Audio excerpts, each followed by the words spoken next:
A lack of food, a very pointy beard, and a lot of snow. It's top 10 messed up things that happened during the Russian Civil War. Number 10, no half measures. In a time of great socialist revolution and trying to defeat the white royalist army, the socialist red army knew that they'd have to full send or no send. And what I mean by that is eliminate the royal family, so that the royalist army has no one to fight for, or reinstall, should the red army fail.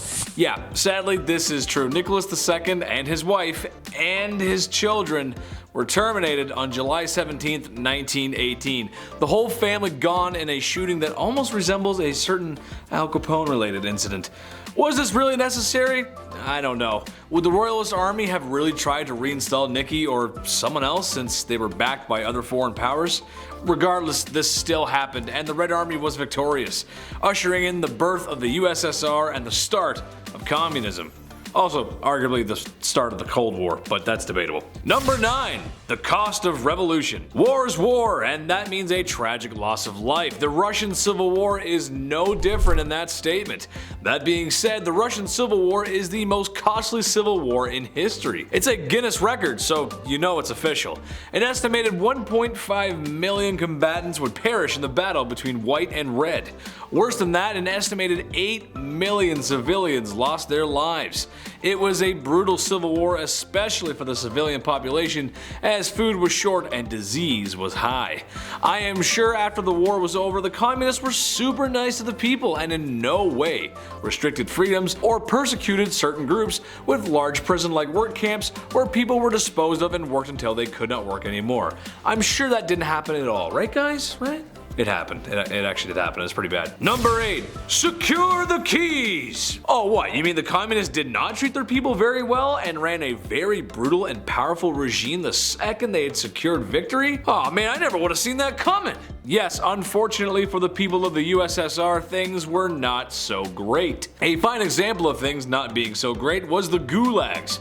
No, not the ones in war zone, real gulags. Labor camps where anyone the government felt was a threat to communism, criminals, POWs, and well, just about anyone they wanted to do away with were put in a gulag. But hold your comment typing fingers, my Call of Duty audience, because one of the worst gulags was Vorkuta. Yes, that's right. From Black Ops 1, Vorkuta was a labor camp that focused on mining and logging, and the prisoners were quite literally worked or starved to death, working labor-intensive jobs on a diet fit for a rat, speaking of which, rats and cats and dogs were often resorted to just to have a belly full of grub.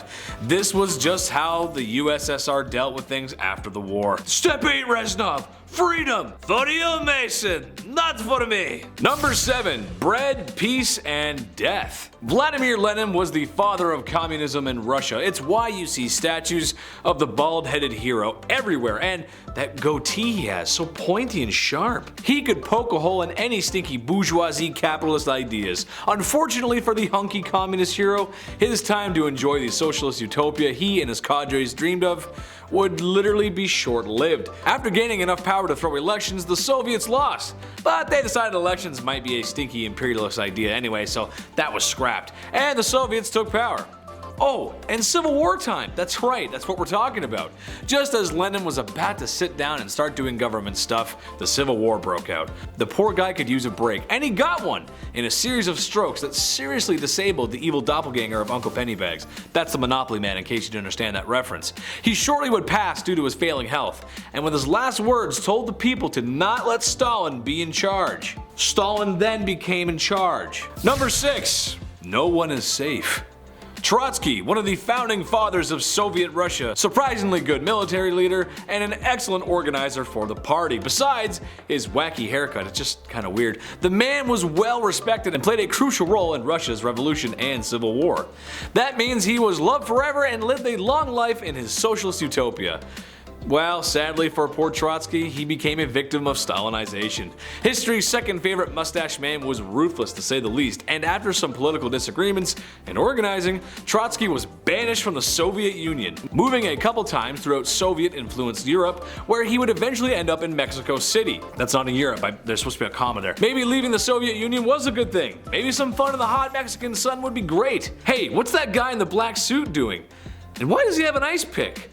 Trotsky was assassinated by Stalin in 1940. Even someone as powerful as Trotsky was not safe from the wrath of the USSR. Imagine killing the guy that starts your country. That's why we shoot George Washington. That's crazy. Number 5. A second helping. Japan had thoroughly whipped Russia's bum in the Russo-Japanese War, proving even though Japan was a small country in the east, it was not to be messed with, flexing power and might of their European counterparts.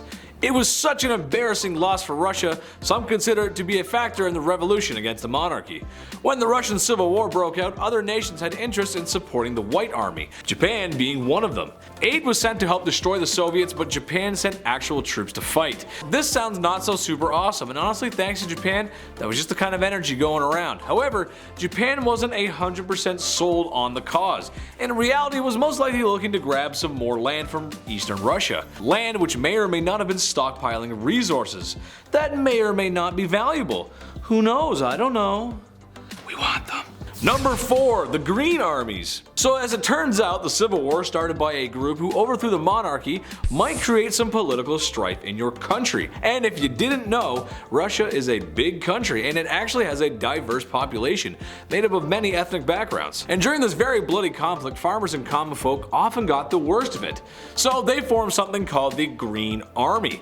This was something that was opposed to either government trying for power, as their interests were in themselves and did not want a third party interfering with their already poor lives. It makes a lot of sense when you really look into the history. It's safe to say that after history's second favorite mustache man came to power, that some of these folks who rebelled for their own good probably ended up in a gulag. Ooh.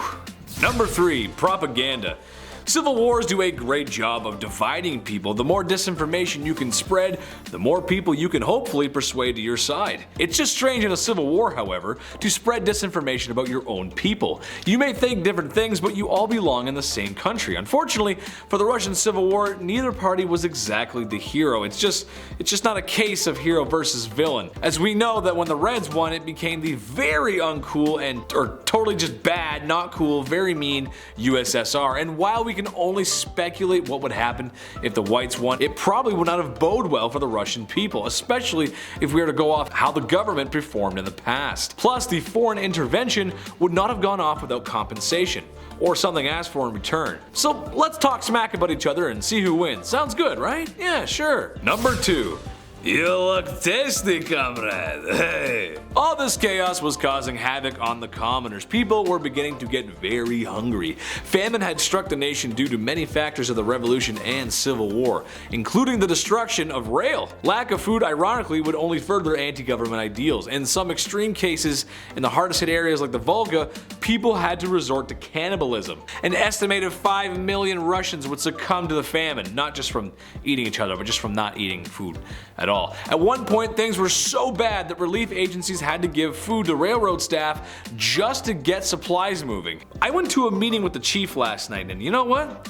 He said that ain't it. Number 1. Just be nice. This decades-long revolution and short but brutal civil war just possibly, maybe, could have been avoided if Nicholas II had have been a better leader. Instead, he found himself in many controversies and many crises that he really just kind of neglected. I would have to be your history teacher and teach a whole class on the ins and outs of the Russian Revolution and Civil War, but with his lack of leadership, a failing government, and oppression, that leads people to such extremes of communism.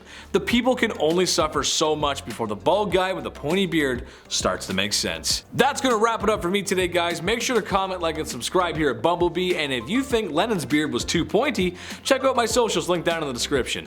And stay sweet, my little honeybees. It's gonna be fun, happy times, fun, happy times.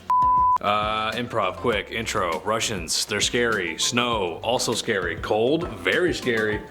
Japan had thoroughly whipped Russia's bum in the, wiped his bum, that's funny.